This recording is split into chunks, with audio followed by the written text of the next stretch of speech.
কারণ হাদিসে আসছে তিরমিজি শরীফের 3545 নম্বর হাদিস, আল্লাহ নবী বলেন, রগিমা আনফু রাজুলিন, ওই ব্যক্তি দুলাই দূষিত হোক যে ব্যক্তির নিকট মান আদরাকা রমাদান, যে ব্যক্তির নিকট রমজান আগমন করলো, যে রমজান পেল, তা সত্ত্বেও সে নিজের গুনাহকে ক্ষমা করাতে পারল না, ওই ব্যক্তি ধ্বংস হোক, ওই ব্যক্তির জন্য দুর্ভোগ। আরেকটি প্রসিদ্ধ হাদিস আপনারা শুনেছেন যে আল্লাহ নবী একবার সাহাবীদেরকে নিয়ে মসজিদে ছিলেন। তো নবীজি বললেন, আমার সাহাবারা তোমরা সামনে অগ্রসর হও, মেম্বারের নিকটবর্তী হও। তো সাহাবারা নিকটবর্তী হলেন। নবীজি যখন মেম্বারে উঠবেন, প্রথম ধাপে পা দিলেন, বলেন আল্লাহুম্মা আমিন। দ্বিতীয় ধাপে পা দিলেন, বলেন আল্লাহুম্মা আমিন। তৃতীয় ধাপে পা দিয়ে বললেন আল্লাহুম্মা আমিন। তো নবীজি যখন বয়ান শেষ করে মেম্বার থেকে নামলেন, সাহাবীরা কৌতূহলবশত জিজ্ঞেস করলেন, ইয়া রাসূলুল্লাহ, আমরা আপনার কাছ থেকে আজ এমন একটি আমল দেখেছি, এমন একটি কাজ দেখেছি যা আপনার স্বভাব সুলভ চরিত্রের বিপরীত, আচরণের বিপরীত। যে কাজটি আপনি সাধারণত করে থাকেন না, সচরাচর করেন না, সেটা কি? আপনি মেম্বারে যখন উঠলেন, প্রথম ধাপে পা দিয়ে বললেন আল্লাহুম্মা আমিন, দ্বিতীয় ধাপে পা দিয়ে বললেন আমিন, তৃতীয় ধাপে একই কথা বললেন, কারণটা কি? তো নবীজি বললেন, ও আমার সাহাবারা, তোমরা দেখো, আমি যখন প্রথম ধাপে পা দিলাম, তখন জিবরাইল আমিন, যিনি সকল ফেরেশতাদের সর্দার, তিনি দোয়া করলেন, আল্লাহ, যে ব্যক্তির সামনে আমার নাম উচ্চারিত হলো, যে ব্যক্তির সামনে আমার নাম উচ্চারিত হলো, অথচ সে আমার উপর দুরূদ পাঠ করলো না, আমি বললাম সে যেন ধ্বংস হোক। জিবরাইল বদদোয়া করলেন, ওই ব্যক্তি ধ্বংস হোক। যখন জিবরাইল দোয়া করলেন, সাথে আল্লাহ নবী আমিন বললেন, আমিন, আল্লাহ দোয়াকে কবুল করুন। যখন তৃতীয় ধাপে পা দিলাম, তখন তিনি আবার বদদোয়া করলেন, যে ব্যক্তি রমজান পেল অথচ নিজের গুনাহকে মাফ করাতে পারলো না, ওই ব্যক্তি ধ্বংস হোক। নবীজি বললেন আমিন। তখন আমি বললাম কি আমিন, আল্লাহ দোয়া কবুল করুন। যখন তৃতীয় ধাপে পা দিলাম, জিবরাইল দোয়া করলেন, যে ব্যক্তি তার বৃদ্ধ পিতামাতাকে পেয়েছে, তাদেরকে পাওয়া সত্ত্বেও নিজের জান্নাত কামাই করতে পারলো না, ওই ব্যক্তি ধ্বংস হোক। আমি বললাম আমিন। একটু লক্ষ্য করে দেখুন, সমস্ত ফেরেশতাদের সর্দার হযরত জিবরাইল আমিন, তিনি দোয়া করেছেন, এবং সমস্ত সৃষ্টিকুলের সর্দার জনাব মুহাম্মদুর রাসূলুল্লাহ সাল্লাল্লাহু আলাইহি ওয়াসাল্লাম, তিনি আমিন বলেছেন। জায়গাটা কোথায় ছিল? মসজিদে নববী। এতগুলো গুরুত্বপূর্ণ বিষয় যদি হয়ে থাকে, তাহলে আমরা যারা সাধারণ মুসলমান, তাদের এই বিশ্বাসটা অবশ্যই করা উচিত যে এই দোয়া কবুল হবেই হবে, ঠিক কিনা? এই জন্য রমজান চলে যাচ্ছে, আমরা জানি না আমরা কে মাপ পেয়েছি আর কে মাপ পাই নাই। যেন প্রত্যেকেই বিগত রোজাগুলোতে আমরা যা করেছি সেগুলো থেকে শিক্ষা গ্রহণ করে যে সামনে যে রোজাগুলো আছে সেগুলো কাজে লাগানোর চেষ্টা করি। আল্লাহ প্রত্যেককে তৌফিক দেন বলে আমিন। আমরা রমজানে অনেক আমল করে থাকি, রোজা রাখি, যাকাত দেই, তারাবি করি, ইত্যাদি বিভিন্ন আমল করে থাকি। তো রমজানের সর্বশেষ যে আমল, তার মধ্যে একটি আমল হলো সাদাকাতুল ফিতর। কি আমল? সাদাকাতুল ফিতর। আজকে ইনশাআল্লাহ এই বিষয়টি নিয়ে আলোচনা হবে। আল্লাহ পাক আমাকে আমল নিতে বলার, অথবা আপনাদেরকেও আমল নিতে সবার করার তৌফিক দান করে আমিন। আমি আপনাদের খেদমতে ইতিমধ্যে কোরআনুল কারীমের দুটি আয়াত তেলাওয়াত করেছি। প্রথম আয়াতটি হচ্ছে সূরা তাওবাহ। আল্লাহ পাক এই আয়াতে বলেন, খুয মিন আমওয়ালিহিম সাদাকাতান তুতাহহিরুহুম وتزكيهم بها وصل عليهم إن صلاتك سكن لهم والله سميع عليم সূরা তাওবার 103 নং আয়াত আল্লাহ বলেন নবীকে বলতেছেন হে নবী খুয মিন আমওয়ালিহিম সাদাকা নবী আপনি তাদের সম্পত্তি থেকে মানে যারা সাহাবে নিসাব যারা সম্পদশালী যাদেরকে আল্লাহ পাক সম্পদের নিয়ামত দিয়ে ধন্য করেছেন তোমরা তাদের থেকে সদকা গ্রহণ করো কি গ্রহণ করো সদকা গ্রহণ করো লাভ কি হবে আপনার এই সদকা গ্রহণ প্রথমত তাদের যে সম্পদ আছে সে সম্পদকে পবিত্র করে দিবে খুয মিন আমওয়ালিহিম সাদাকাতান তুতাহহিরুহুম তাদের যে সম্পদকে পবিত্র করবে শুধু সম্পদকে না ওয়া তুযাক্কিহিম তাদের নিজেদেরকেও পবিত্র করে দিবে তাদেরকে আত্মশুদ্ধি করে দিবে আর আল্লাহ পাক বলেন قد أفلح من زكاها وقد خاب من دساها আল্লাহ পাক বলেন যারা নিজেদের আত্মশুদ্ধি করেছে নিজেদের আত্মাকে পবিত্র করেছে আল্লাহ পাক বলেন قد أفلح من زكاها যারা নিজেকে আত্মশুদ্ধি করেছে তারাই সফল হয়ে গেছে যারা নিজেকে পবিত্র করেছে তারাই সফলতা লাভ করেছে সুতরাং ধনীদের থেকে আপনার সদকা গ্রহণ তাদেরকে পবিত্র করবে তাদের সম্পত্তিকে পবিত্র করবে সূরা যারিয়াতের 19 নং আয়াতে আল্লাহ বলেন ওয়াফি আমওয়ালিহিম হাক্কুল লিসাইলি ওয়াল মাহরুম আল্লাহ পাক আয়াতে বলেন ওয়াফি আমওয়ালিহিম আর তাদের সম্পত্তির মাঝে অর্থাৎ ধনীদের সম্পত্তির মাঝে হাক্কুল একটি অংশ রয়েছে একটি হক রয়েছে তাদের জন্য লিসাইল যারা ভিক্ষুক যারা প্রার্থী তাদের জন্য ওয়াল মাহরুম আর যারা বঞ্চিত তাহলে আমরা এই আয়াত দ্বারা বুঝতে পারলাম সম্পদ কার দান আল্লাহ পাকের দান তো আল্লাহ পাক আমাকে আপনাকে যে সম্পদ দিয়েছেন সেই সম্পদ শুধু আমার জন্য না বরং এর মধ্যে অন্যান্যদের হকও রয়েছে অন্য হাদিসে আছে মানুষ কি বলে মালি মালি আমার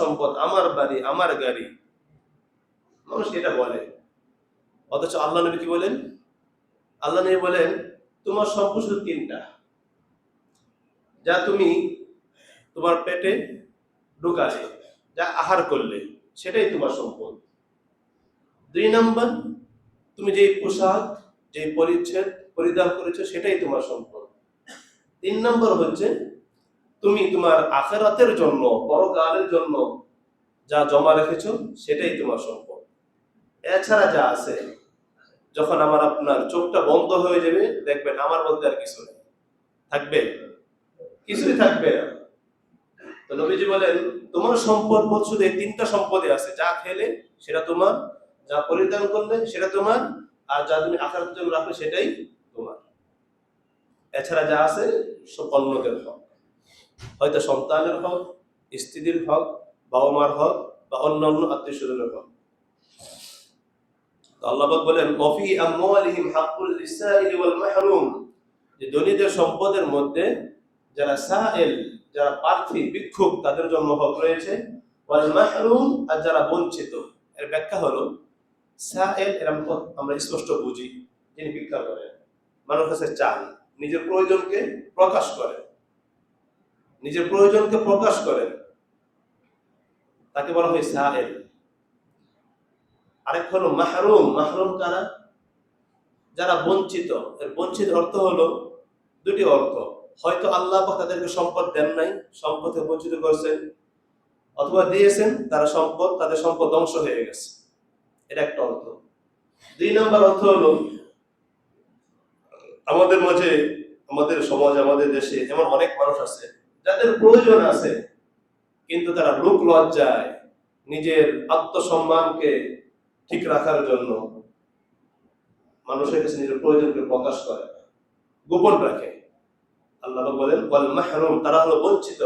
সুতরাং আমার আপনার দায়িত্ব হলো খুঁজে খুঁজে তালাশ করে তাদেরকে খুঁজে বের করা, তাদেরকে তাদের হক দিয়ে দেওয়া। তাহলে আমরা স্পষ্টত এই দুটি আয়াত দ্বারা বুঝতে পারলাম যে আল্লাহ পাক আমাদের যাদেরকে সম্পদশালী করেছেন, এই সম্পদ শুধু আমাদের একা না, বরং আমাদের এই সম্পদের মাঝে অন্যদের হক রয়েছে। তো আমি যে আয়াতটি তেলাওয়াত করলাম সেখানে আল্লাহ পাক বলেছেন সাদাকা, খুয মিন আমওয়ালিহিম সাদাকা। এই সাদাকা অর্থ কি? আরবিতে বলা হয় সাদাকা, বাংলা কি বলা হয়? দান। বাংলা বলা হয় দান। এই সাদাকা বা দান তিন ধরনের হয়ে থাকে। কয় ধরনের? তিন প্রকারের হয়ে থাকে। একটি হলো নফল সদকা, নফল দান। আমরা যখন মঞ্চে দান করলাম, যতটুকু মঞ্চে দান করলাম, যাকে মঞ্চে তাকে দিলাম, এটা হলো নফল সদকা। আরেকটা হলো ফরজ সদকা, যেটাকে আমরা যাকাত বলে থাকি। যাকাত একটি ফরজ বিধান। ইসলামের যেই পঞ্চ স্তম্ভ রয়েছে তার মধ্যে তৃতীয় স্তম্ভ হলো যাকাত। আমরা এই বিষয়ে আলোচনা করেছি। তো দুই নম্বর প্রকার কি? সাদাকা মানে যাকাত আদায় করা। তো এখন আমরা যারা এখন আদায় করি নাই, আল্লাহর রাস্তে তারা আদায় করে দিবেন। তা না হলে এর ভয়াবহতা কি? আমি বিগত সপ্তাহে আলোচনা করেছি যে আমাদের এই সম্পদটাকে সাপ বানিয়ে আমাদের গলায় পেঁচিয়ে দেওয়া হবে। সেই সাপ আমাদেরকে দংশন করবে। কোরআনুল কারীমের সূরা তাওবায় অন্য আয়াতে বলেন যে আমার আপনার এই সম্পদটাকে একত্র করে এটাকে গলানো হবে, তামা বানানো হবে। তামা গলানোর পর সেই গলানো সম্পদ দ্বারা তামা বানিয়ে আমার আপনার এই চোয়ালে, কপালে, গালে, পিঠে সেক দেওয়া হবে। একবার চিন্তা করেন তো, যদি একটা লোহা গরম করে উত্তপ্ত করে কারো শরীর লাগিয়ে দেওয়া হয়, সহ্য করা যাবে? সম্ভব? আল্লাহ পাক বলছেন এই যে আমার আপনার যে সম্পদ আছে, যারা যাকাত দেয় নাই বা দিলেও আংশিক দেয়, নাম কি হস্তে? আমার উপর যাকাত আছে 1 কোটি টাকা, আমি 1 লাখ টাকা দিয়ে দিলাম, 2 লাখ টাকা দিয়ে দিলাম। তো নিয়ম হলো পুঙ্খানু হিসাব করে যাকাত দেওয়া। আমি যতটুকু দিব ততটুকু আদায় হবে, বাকিটা আদায় হবে না। তো আল্লাহ পাক বলেন যারা যাকাত দেন নাই তাদের সম্পদকে একত্রিত করে সেটাকে কালকে আমাদের দিন তামা বানিয়ে গলিত করে সেটা দ্বারা সেক দেওয়া হবে শরীরের বিভিন্ন অঙ্গে। আল্লাহু আকবার। 3 নম্বর হলো সাদাকাতুল ফিতর, যেটা ওয়াজিব দান। তো আজকে আমরা আলোচনা করব সাদাকাতুল ফিতর নিয়ে। সাদাকাতুল ফিতর সম্পর্কে আবু দাউদের বর্ণনা, হযরত আব্দুল্লাহ ইবনে আব্বাস রাদিয়াল্লাহু তাআলা তিনি বলেন فرض رسول الله صلى الله عليه وسلم زكاة الفطر طهرة للصائم من اللهو والرفث وطعمة للمساكين من أداها قبل الصلاة فهي زكاة مقبولة ومن أداها بعد الصلاة فهي صدقة من الصدقات.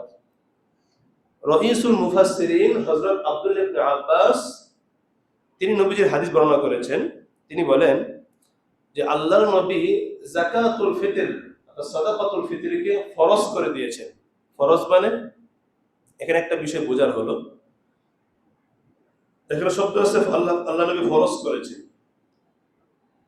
তো কোরআনুল কারীমের অকাট্য দলিল দ্বারা যে জিনিসটা ফরজ হয় সেটা ফরজ হয়ে যায়, আর হাদিসের অকাট্য দলিল দ্বারা যেটা সাব্যস্ত সেটা কি হয়? ওয়াজিব হয়। তো যদিও এখানে কি বলছেন? ফরজ বলেছেন, কিন্তু এখানে কি হবে? ওয়াজিব হবে বিষয়টা। তাহলে সাদাকাতুল ফিতর আদায় করাটা ওয়াজিব। তাহলে আমরা প্রথম জানতে পারলাম সাদাকাতুল ফিতর কি। সাদাকাতুল ফিতর কি? এটা হলো শরীয়তের একটি ওয়াজিব বিধান। সাদাকাতুল ফিতর শরীয়তের একটি ওয়াজিব বিধান। সাদাকাতুল ফিতরকে কেন ওয়াজিব করেছেন? তার একটি কারণ হলো, দুটি কারণ এই হাদিসে উল্লেখ করেছেন। একটি হলো, আমরা সারা বছর সারা মাস রোজা রেখেছি, সিয়াম সাধনা করেছি, কষ্ট করেছি। তো মানুষ বলতেই ভুলের বিরুদ্ধে কেউ নেই, একমাত্র নবী রাসূল ছাড়া। ভুলের বিরুদ্ধে কেউ নেই। সুতরাং আমরাও আল্লাহ পাক আমাদেরকে যেভাবে হুকুম করেছেন আমরা সেভাবে পালন করতে পারি নাই। আমাদেরকে আল্লাহ পাক যেভাবে আদেশ করেছিলেন, হয়তো আমাদের ইচ্ছায় অথবা অনিচ্ছায় ত্রুটি হয়ে গেছে, বিচ্যুতি হয়ে গেছে। তো নবীজি বলেন, তোমরা সাদাকাতুল ফিতর আদায় করো। এই সাদাকাতুল ফিতরটা হবে তোমাদের জন্য, তোমরা যে রোজা রেখেছিলে, যে সিয়াম সাধনা করেছিলে, সেখানে তোমাদের যে ত্রুটি বিচ্যুতি হয়েছে, সেই ত্রুটি বিচ্যুতির ক্ষতিপূরণ হিসেবে। তুহরাতান লিসাইম মিনাল লাগবি ওয়াল রাফাস, রোজা রাখতে গিয়ে যে ত্রুটি বিচ্যুতি হয়েছে, সেই ত্রুটি বিচ্যুতির ক্ষতিপূরণ হিসেবে সাদাকাতুল ফিতরকে ওয়াজিব করা হয়েছে। আরেকটা সহজ ভাষায় বুঝি। আমরা অনেক সময় আমরা তো নামাজ পড়ি, ঠিক না? অনেক সময় দেখা যায় নামাজের মধ্যে ভুল হয়ে যায়। তো সব ভুলের জন্য আবার সেজদা দিলেই আদায় হয় না। কারণ যদি নামাজের ফরজ ছুটে যায়, তখন কি হবে না? সহজে দিলে নামাজ আর শুদ্ধ হবে না। কিন্তু যদি ওয়াজিব এদিক সেদিক হয়ে যায়, ছুটে যায়, তখন কি দিতে হয়? সহজে দিতে হয়। তো সহজে দিলে নামাজটা আবার ঠিক হয়ে যায়, শুদ্ধ হয়ে যায়। ঠিক তদরূপ ভাবে আল্লামা আইনি রহমতুল্লাহ তিনি বলেন, এই সাদাকাতুল ফিতরটা হলো রোজাদারের জন্য সহজের স্বরূপ। অর্থাৎ সাদাকাতুল ফিতর দিলে তার রোজাটা শুদ্ধ হয়ে যাবে, ঠিক হয়ে যাবে, তার ত্রুটি বিচ্যুতি মাফ হয়ে যাবে। এক নম্বর কারণ। দুই নম্বর কারণ হলো, এক মাস রোজা রাখার পর আল্লাহ পাক রব্বুল আলামিন মুসলিম উম্মাহের জন্য একটি আনন্দের দিন রেখেছেন, একটি উৎসবের দিন রেখেছেন। এটা শুধু মুসলিম উম্মাহের জন্য না, বরং আল্লাহ নবী বলেন, লিকুল্লি কওমিন ঈদান, প্রত্যেক জাতি গোষ্ঠীর জন্য কি আছে? উৎসবের দিন আছে, আনন্দের দিন আছে। তো আমাদের জন্য একটা উৎসবের দিন আছে, আনন্দের দিন আছে। তো এই উৎসবের দিনে আল্লাহ রাব্বুল আলামিন কাউকে সামর্থ্য দিয়েছেন, সম্পদ দিয়েছেন, সে আনন্দ ফুর্তি করবে। আবার কাউকে আল্লাহ পাক সম্পদ দেন নাই, তারা সেই আনন্দ উৎসব করতে পারবে না। এটা কেমন দেখা যায়? তো সেজন্য আল্লাহ পাক এই সাদাকাতুল ফিতরকে ওয়াজিব করে দিয়েছেন, যে তোমরা যারা সম্পদশালী, তাদের সম্পদের মাঝে গরিবের হক রয়েছে, সেই হকটা আদায় করে দাও, তারাও এই আনন্দের মধ্যে শামিল হয়ে যাবে। তু'মাতুন লিল মাসাকিন, গরিবদের আহার জোগানোর জন্য, গরিবদের খাদ্যর জন্য আল্লাহ পাক এই সাদাকাতুল ফিতরকে ওয়াজিব করেছেন। আল্লাহু আকবার। এখানে একটি বিষয় হলো, অনেকের মনে প্রশ্ন জাগে, হুজুর আল্লাহ পাক তাকে সম্পদ দিয়েছে, আমাকে কেন সম্পদ দেয় নাই? মনে একটা কষ্ট জাগে না? দেখেন, যদি আল্লাহ পাক সকলকে সম্পদ দিতেন, তাহলে এই দুনিয়ার যে ভাবমূর্তি, যে অবকাঠামো, যে ভারসাম্যতা, সেটা ঠিক থাকতো না। কারণ সবাই কোটিপতি, কেউ কাউকে দাম দিত না। কুলিয়ার খুঁজে পেতেন না, এই মুসার খুঁজে পেতেন না, হ্যাঁ, রিক্সা চালক বেচারা খুঁজে পেতেন না। তাহলে আল্লাহ পাক এই কাউকে সম্পদ দিয়েছেন, কাউকে আবার সম্পদ দেননি। কেন? ভারসাম্যতা বজায় রাখার জন্য। তা না হলে গোটা পৃথিবীর যে কাজকর্ম, সেগুলো সব অচল হয়ে যেত।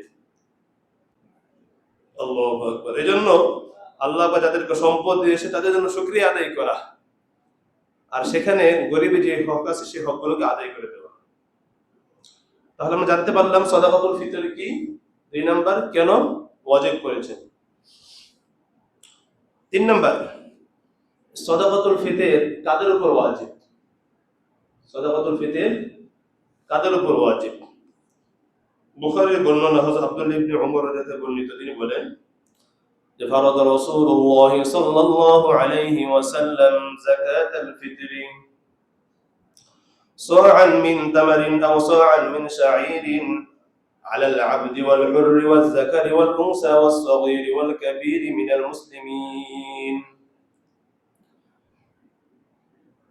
হযরত আব্দুল্লাহ ইবনে উমর রাদিয়াল্লাহু তাআলা তিনি বলেন যে সাদাকাতুল ফিতর ওয়াজিব কাদের জন্য? খেয়াল করেন, খুব ভালো করে খেয়াল করেন। ব্যক্তি মানে গোলাম হোক বা স্বাধীন হোক, আমাদের হয়তো আমরা এখানে বুঝি না, কিন্তু আরব দেশে ছিল, নবী জমানায় ছিল, গোলাম বান্দির কথা ছিল। এই জন্য বলেছেন কি আব্দ, যারা গোলাম তাদের জন্য সাদাকাতুল ফিতর ওয়াজিব, যারা স্বাধীন তাদের জন্য ওয়াজিব। পুরুষ হোক নারী হোক, ছোট হোক বড় হোক, সকলের উপর কি সাদাকাতুল ফিতর ওয়াজিব। শর্ত হলো মুসলমান হতে হবে। কি হতে হবে? মুসলমান হতে হবে, আর সাহাবে নিসাব হতে হবে। দুটি শর্ত। এক নম্বর কি মুসলমান হতে হবে, দুই নম্বর সাহাবে নিসাব হতে হবে। ওয়াজিব কাদের জন্য? সে গোলাম হোক স্বাধীন হোক, পুরুষ হোক নারী হোক, ছোট হোক বড় হোক, সকলের জন্য কি সাদাকাতুল ফিতর ওয়াজিব। তো আদায় করবে কে? আদায় করবে কে? আদায় করার দায়িত্ব হলো যিনি সংসারের বা পরিবারের প্রধান, যিনি সংসার বা পরিবারের প্রধান, অর্থাৎ যার অধীনে যারা আছে, তার অধীনে যারা আছে তাদের সকলের পক্ষ থেকে সে আদায় করে দিবে। যেমন পরিবারের প্রধানকে বাবা আছে, কখনো ভাই হয়, বাবা না থাকলে ভাই হয়, কখনো সন্তান হয়, অর্থাৎ যার অধীনে পরিবার চলে, যিনি পরিবারকে পরিচালনা করেন, তার তিনি সাদাকাতুল ফিতরকে আদায় করে দিবেন সকলের পক্ষ থেকে। সকল বলতে কারা? যদি আমার পরিবারে নাবালক সন্তান থাকে, নাবালক সন্তান থাকে, তাহলে সেই নাবালক সন্তানের পক্ষ থেকে যিনি দায়িত্বে আছেন তিনি নিজেরটাও দিবেন, তাদেরটাও দিবেন। আর যদি বালক হয়, যদি সন্তান বালক হয় বা যারা অধীনে যারা আছে তারা বালেগ হয়, প্রাপ্তবয়স্ক হয়, তাহলে তারা প্রত্যেকেই প্রত্যেক পক্ষ থেকে আদায় করতে পারে। প্রত্যেকেই প্রত্যেক পক্ষ থেকে আদায় করতে পারে। আর যদি এরকম না হয়, যদি একজন আদায় করে দেয় তারপর আদায় হয়ে যাবে। বিশেষ করে স্ত্রী, যদি স্ত্রী ধনী হয় তাহলে স্ত্রী নিজে দিতে পারেন। আবার যেহেতু তিনি কি স্বামীর অধীনে, স্বামী আছেন, তো স্বামী আদায় করে দিতে পারে। এই হলো সাদাকাতুল ফিতর কাদের উপর ওয়াজিব, কে আদায় করবে। এখন কথা হলো কখন ওয়াজিব হয় এই সাদাকাতুল ফিতর? কখন ওয়াজিব হয়? সাদাকাতুল ফিতর ওয়াজিব হয় রমজানের সর্বশেষ সময়, অর্থাৎ যখন আমি 30টি রোজা রাখলাম, ঈদুল ফিতরের দিন শাওয়ালের প্রথম তারিখ, শাওয়ালের প্রথম তারিখ যখনই সূর্য সুবহে সাদিক হবে, ভোর হবে, সুবহে সাদিক হবে, তখন থেকে সাদাকাতুল ফিতর ওয়াজিব। এখানে একটা বিষয় বুঝি, সুবহে সাদিক মানে কি? শাওয়ালের 1 তারিখ মানে ঈদের দিন সকালে যদি সুবহে সাদিকের আগে কেউ জন্ম গ্রহণ করে, সে যদি 1 মুহূর্ত আগেও জন্মগ্রহণ করে, তার পক্ষ থেকে সাদাকাতুল ফিতর দিতে হবে। যদি 1 মুহূর্ত আগে, 1 মিনিট আগেও জন্মগ্রহণ করে, আধা মিনিট আগেও জন্মগ্রহণ করলেও তার পক্ষ থেকে সাদাকাতুল ফিতর আদায় করতে হবে। তার বিপরীত যদি এমন হয় যে সুবহে সাদিকের পরে কেউ জন্মগ্রহণ করছে, তখন তার উপর সাদাকাতুল ফিতর ওয়াজিব হবে না। তাহলে সাদাকাতুল ফিতর ওয়াজিব কখন হয়? শাওয়ালের প্রথম তারিখ, অর্থাৎ ঈদুল ফিতরের দিন সুবহে সাদিকের পর থেকে সাদাকাতুল ফিতর ওয়াজিব হয়ে যায়। এখন আদায় করবে কখন? আদায় করবে কখন? নিয়ম তো হলো যখন ওয়াজিব হয় তখনই আদায় করা, যখন ওয়াজিব হয় তখনই আদায় করা। তবে এখানে একটা আমাদের মৌলিক একটি মূলনীতি মনে রাখতে হবে। আমরা যে ইবাদত করি, ইবাদতটা 2 ধরনের, হয়তো মালি অথবা কি দৈহিক, হয়তো আর্থিক অথবা কি দৈহিক। তা আমরা যে সমস্ত ইবাদত দৈহিক ইবাদত আদায় করি, অর্থাৎ যে সমস্ত ইবাদত কি আছে দৈহিক, সেগুলো অক্ত আসার আগে আদায় করলে আদায় হবে না। যেমন নামাজ, নামাজ দৈহিক ইবাদত। কেউ যদি জোহরের নামাজ ফজরের সময় পড়ে ফেলে, আদায় হবে? অক্ত আসা আগে আদায় করে আদায় হবে? হবে না। কেউ কি করলো আসরের নামাজ জোহরের সময় আদায় করে আদায় হবে? হবে না। কারণ এটা হলো কি? দৈহিক ইবাদত। রোজা, রমজানের রোজা, রমজান মাস আসে নাই, সে কি করলো? সে শাবান মাসে রোজা রাখা শুরু করলো, রমজানের রোজা আদায় হবে? আদায় হবে, নফল হবে, কিন্তু ফরজটা আদায় হবে না। তাহলে বোঝা গেল যেগুলো দৈহিক ইবাদত সেগুলো ওয়াক্ত আসলেই আদায় করতে হবে, আগে আদায় করলে হবে না। 2 নম্বর হলো মালি ইবাদত, আর্থিক ইবাদত। আর্থিক ইবাদত এগুলো ওয়াক্ত আসার আগেও আদায় করা যায়। যেমন কেউ যদি কারোর উপর যাকাত ফরজ হয়, ফরজ হবে আরো 5 মাস পরে, 2 মাস পরে, 1 মাস পরে, সে কি করলো? 1 মাস 2 মাস আগে যাকাত আদায় করে দিল, আদায় হবে না? আদায় হয়ে যাবে। সে যাকাতুল ফিতর, যে সদকাতুল ফিতর, যদি ওয়াজিব হয় কখন? ঈদের দিন, সুবহে সাদিকের পর। কিন্তু যদি সে আগে আদায় করে দেয় তাহলে তো সেটাও আদায় হয়ে যাবে। যেমন নবীজি একটা হাদিস আছে যে তিনি 2 বছরের সদকাতুল ফিতর একসাথে আদায় করে দিয়েছেন। 2 বছরের সদকাতুল ফিতর একসাথে আদায় করে দিয়েছেন। এই জন্য আমরা সদকাতুল ফিতর আদায় করব, এটা গরিবের হক। আল্লাহু আকবার। কখন আদায় করব? হাদিসে আসছে যে মান আদ্দাহা ক্বাবলা আস-সালাত ফাহিয়া যাকাতুল মাকবুলা ওয়া মান আদ্দাহা বা'দা আস-সালাত ফাহিয়া সাদাকাতুন মিনাস সাদাকাত।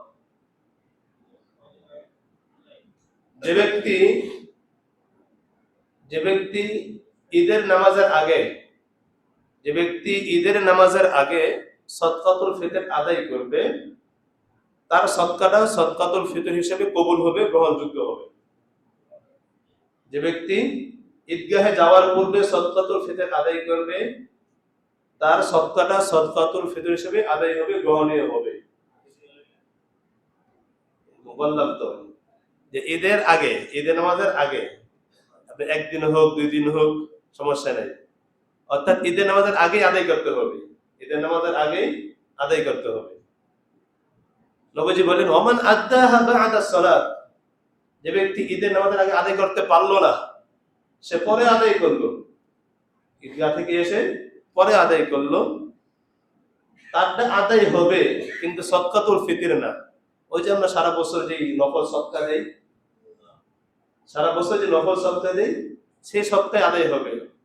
ফাহিয়া সাদাকাতুন মিনাস সাদাকাত, অন্যান্য যে সদকা আছে সেই সদকাগুলোর মতো এই সদকার আদায় হবে, যেটা ওয়াজিব সেটা আদায় হবে না।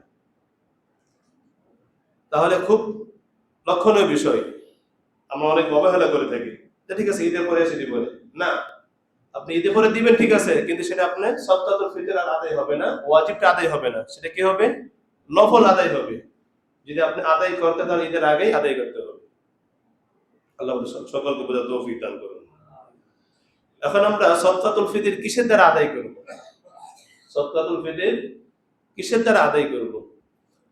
হযরত আবু সাঈদ খুদরি রাদিয়াল্লাহু তাআলা আনহু তিনি বলেন, বুখারী বর্ণনা, যে কুননা নুখরিজু সাদাকাতুল ফিতরি সাআন মিন তাআমিন আও সাআন মিন তামারিন আও সাআন মিন শাঈরিন আও সাআন মিন আqদিন আও সাআন মিন সাবিবিন।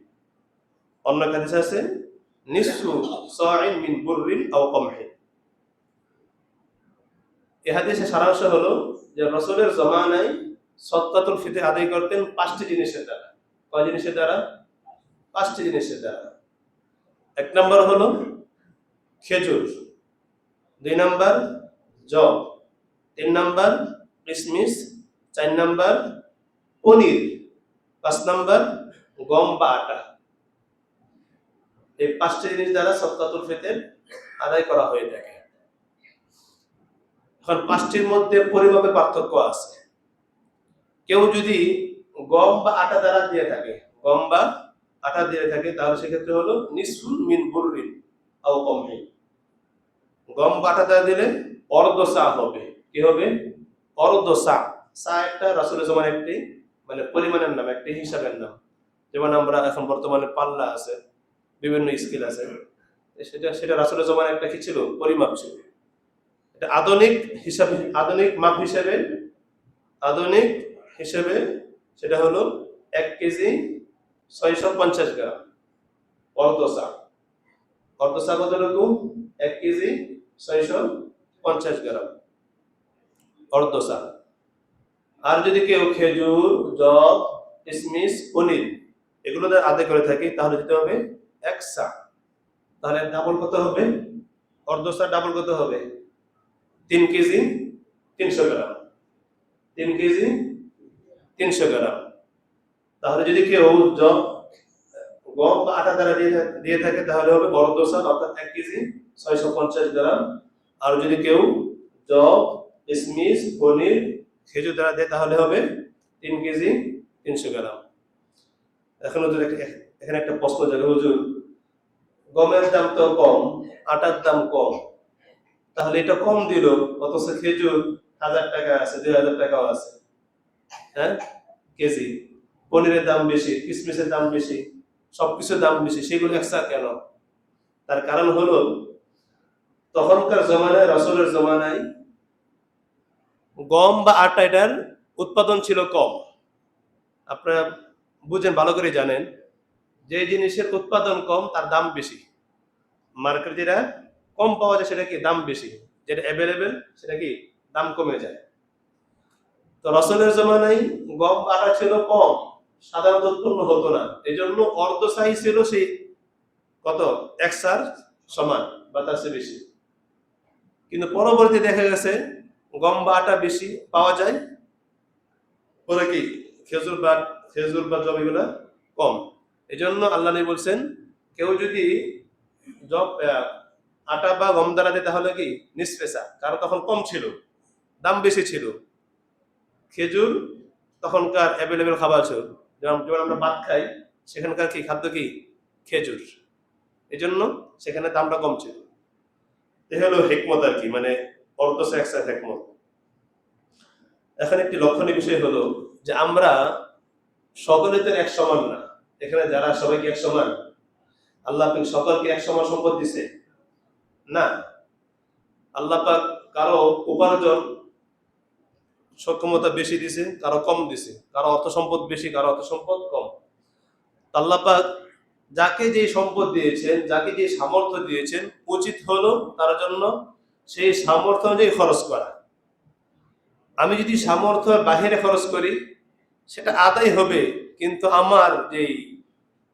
আমার যে যোগ্যতা বা আমার যে একটা সম্মান বা আমার যে একটা ছিল, সামর্থ্য ছিল, আমি সেই সামর্থ্য আদায় করলাম না। এক ব্যক্তি সামর্থ্য আছে কি সে গম দ্বারা দিবে, হ্যাঁ সে গম দ্বারা দিতে পারে। আরেক ব্যক্তি সামর্থ্য সে পনির দ্বারা দিবে। এখন সে যদি কি দেয়, গম দ্বারা দেয়, তাহলে সেটা আদায় হবে, হক আদায় হবে? হক আদায় হবে না। আপনার সদকাতুল ফিতর আদায় হবে, কিন্তু আপনার যে সামর্থ্য ছিল, এবিলিটি ছিল, সেটা কিন্তু হবে না, আদায় হবে। আর এখানে সদকাতুল ফিতরটা দেওয়া হলো কেন? দুটি বিষয় লক্ষ্য করে। একটা হলো মাসলাহাতান লিল ফুকারা, গরিবদের দিকে লক্ষ্য করা হয়েছে, গরিবদের উপকার কোনটা বেশি, গরিবদের জন্য ফায়দা কোনটা বেশি, সেদিকে লক্ষ্য করা হয়েছে। এখন যদি সবাই যদি এই গম দ্বারা দেই, তাহলে গরিবদের ফায়দা হবে না ক্ষতি হবে? ক্ষতি হবে। কারণ আপনি যদি কিশমিশ দ্বারা দিতেন, 3 কেজি কিশমিশের দাম কত হবে? 1000 করে ধরি, 3000 টাকা। আর আপনি যদি আটা দ্বারা দেন তাহলে কত? 70 টাকা করে, 110 টাকা, 115 টাকা। বর্তমানে যেটা নির্ধারণ করেছে 110 টাকা, 115 টাকা, সর্বনিম্ন 115 টাকা। হ্যাঁ, তো যার সামর্থ্য আছে সেও দিল 115 টাকা, যার সামর্থ্য নেই সেও দিল 115 টাকা, সমান হলো? এই জন্য আল্লাহ যাদেরকে সামর্থ্য দিয়েছেন তারা অবশ্যই সম্ভব হলে কিশমিশ দ্বারা দিবেন, সম্ভব হলে খেজুর দ্বারা দিবেন, যদি আরবি সম্ভব তাহলে পনির দ্বারা দিবেন বা জব দ্বারা দিবেন। আল্লাহ প্রত্যেকে তৌফিক দান করুন।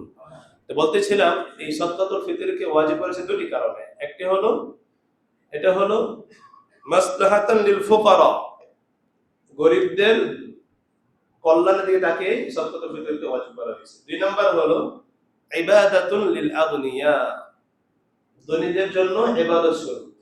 ধনীদের জন্য কি? সদকা করা একটা ইবাদত না? দান করা একটা ইবাদত না? সাধারণ দানও একটা ইবাদত। সেখানে আল্লাহ পাক কি করেছেন, সেটাকে ওয়াজিব করেছে।